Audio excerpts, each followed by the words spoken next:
Cartas obtidas pela emissora de TV Al Jazeera mostram que autoridades libanesas tinham conhecimento do armazenamento do nitrato de amônio há pelo menos 6 anos. Na última terça-feira, dia 4 de agosto, uma explosão na região portuária de Beirute deixou mais de 100 mortos e milhares de feridos, e a substância é a principal suspeita de causar esse incidente. Sobre isso eu converso agora com o Dr. Francisco Torna, ele que é advogado especialista em direito agrário e coordenador do portal agrolei.com. Tudo bem, doutor? Obrigado pela sua atenção aqui com a rádio. Obrigado, Carlos. Um prazer estar aqui com vocês novamente. Bom, doutor Francisco, só para contextualizar rapidamente aqui para o nosso ouvinte, acrescentando o que já foi dito na abertura, que de acordo com a TV Al Jazeera, as mais de 2.700 toneladas de nitrato de amônio eram armazenadas no porto de Beirute há 6 anos, com conhecimento aí das autoridades libanesas. Essa carga teria chegado ao Líbano em setembro de 2013 em um navio russo. Para iniciar, doutor, quais são os riscos de se armazenar essa substância? Olha, Carlos, eu confesso que eu não conheço a legislação lá do Líbano, mas de fato eles correram um risco absurdo ao deixar armazenado por tanto tempo uma quantidade tão expressiva de nitrato de amônio, que é uma substância química utilizada tanto nos explosivos como na agricultura. E aí eu já faço uma ressalva, Carlos, eu vejo muita confusão dizendo que o nitrato de amônio é um fertilizante. Na verdade, ele é uma base, ele é uma substância muito utilizada nos fertilizantes utilizados na agricultura, mas ele por si só não é o fertilizante, ele é a base de muitos dos fertilizantes NPK, que são esses que contêm nitrogênio, fósforo e potássio, que são a base, são os fertilizantes mais utilizados sim na agricultura. Mas aqui, por exemplo, no Brasil, nós não temos um uso tão maciço, justamente como ele tem essa possibilidade de entrar em combustão, ou melhor, de entrar em combustão não, mas ele libera gases, a partir da sua decomposição, ele libera gases que são altamente inflamáveis. E é essa razão do perigo dessa substância que aqui no Brasil não tem se utilizado mais em tão larga escala esse produto, porque evidentemente que isso demanda um custo muito alto de armazenamento, de transporte, e esse é um custo que impacta diretamente no agronegócio. Nós sabemos que as margens do agronegócio não são mais tão grandes assim. Então, o Brasil vem trabalhando para não utilizar tanto essa substância pelo custo e pelo perigo que ela traz junto consigo. Entendi, doutora, mas apesar do perigo do uso, como você já bem ressaltou, o fato de aqui no Brasil não ser utilizado nitrato nos fertilizantes é uma proibição ou é uma recomendação, digamos assim?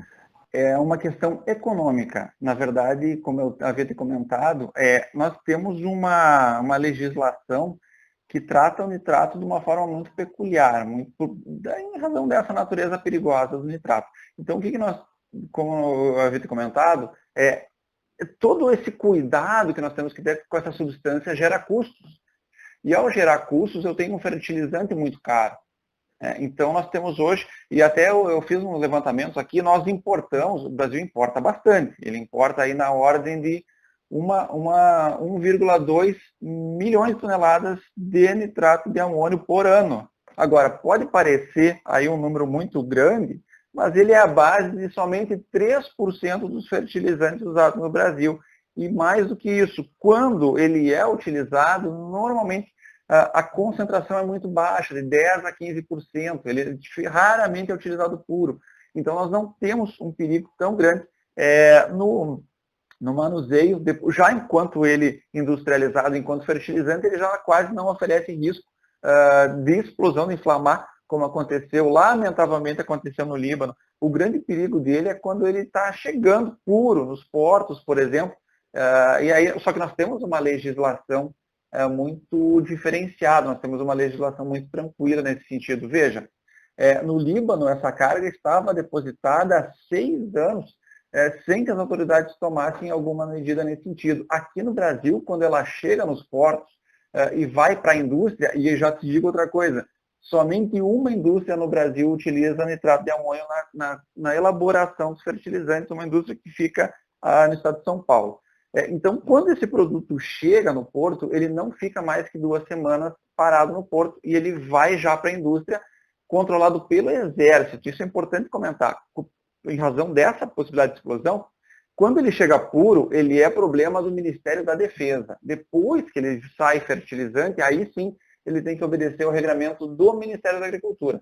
Agora, veja que a fábrica que utiliza esse produto, ela tem que prestar informações para o Ministério da Defesa a cada 30 dias, dizer o quanto chegou, o quanto foi usado, qual foi a venda. Então não há possibilidade aqui no Brasil desse produto ficar estocado anos e anos num porto, por exemplo. Entendi. E como você já ressaltou, que hoje existe apenas uma indústria, né, que faz o armazenamento desse nitrato de amônio, caso em uma suposição ocorra qualquer tipo de problema, de combustão, de explosão, quais seriam as possibilidades de responsabilizações administrativas, já que você explicou que existe todo um regramento do Ministério da Agricultura e também as responsabilidades no âmbito judicial, doutor?